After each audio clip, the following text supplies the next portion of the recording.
So we've been moving through this Lenten season with the different readings, moving us further and further along. That at the beginning it was reminding us about our commitment to prayer, almsgiving, and fasting, and how to encourage that, as we heard Jesus say, when you pray, pray like this, Our Father. And all these sayings about prayer, almsgiving, and fasting. And then we picked up some pieces about, okay, how we're supposed to live. You know, if your hand causes you to sin, cut it off. Or the other pieces where it talks about, you know, if you're angry, your anger is basically killing somebody in somebody's heart and soul. And he talks about things you have heard that it was said. And then we heard pieces that are used in order to prepare people for the sacraments. Those who are going to be receiving baptism and confirmation and First Holy Communion as part of the Easter rites, the readings were moving in and talking about how God is moving with the Spirit and the fire and the water and all these different things going on. And now, today we're hearing, as we have heard for the last few days, about how we're moving towards Holy Week. Of course, this starts tomorrow evening. Sunday, we hear about the Passion of our Lord. But here, and in the previous readings this week, we've been hearing about, you know, the conflict that he's had with the authorities. How they've tried to stone him, or today how they tried again to arrest him. Because he was living out the Father's will for him.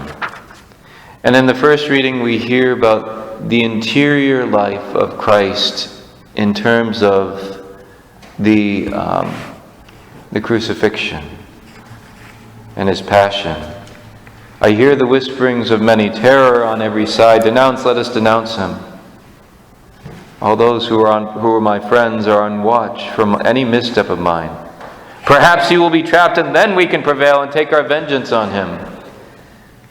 And all this stuff going on within the heart of Jesus. But Jeremiah then continues and says, but the Lord is with me. One of my favorite Psalms, you know, most people, they love Psalm 23. The Lord is my shepherd, there is nothing I shall want. And it is a beautiful and wonderful psalm. I like Psalm 18, which is what we heard today. I love you, O Lord, my strength, my rock, my fortress, my deliverer. And it talks about, oh, the breakers of death surged around me, the destroying floods overwhelmed me, and all this stuff that's overwhelming the psalmist. But then, in my distress I called upon the Lord and cried out to my God, and from his temple he heard my voice. It's actually a fairly long psalm, and it goes on from here. It talks about how God comes on the fiery chariots, and he's coming to basically, he pulls them out, and he says that, basically saying, you are my beloved, my son, I'm taking care of you. Now, we know that God the Father did not keep Jesus from going to the cross. And sometimes he doesn't keep us from the crosses that we have to carry and bear in our lives. But that never means that we are abandoned. Never means that we are abandoned. From his temple he heard my voice, and my cry to him reached his ears. Or as Jeremiah said, but the Lord is with me like a mighty champion. God is still with us. And while we may not see how we're going to get through this particular cross, this particular trial, this suffering that we're enduring in this moment, we can know God has a plan for it. And in fact, I love that line in St. Paul where he talks about the weight of glory. He talks about this momentary light affliction. Let's be honest. Any of you feel like your afflictions are light? Not usually. Usually it feels pretty heavy.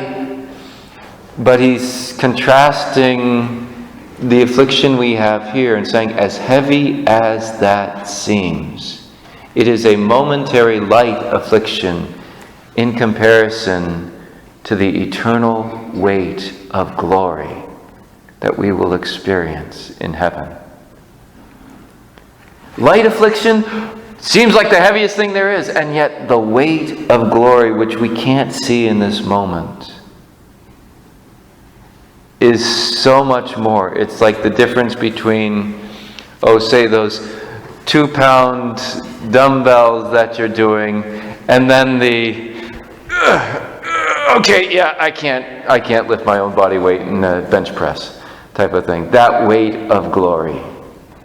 That weight of glory. I'm not going to tell you how much I weigh. That eternal weight of glory that God gives to us. And so we can trust that even though it looked like Jesus was conquered,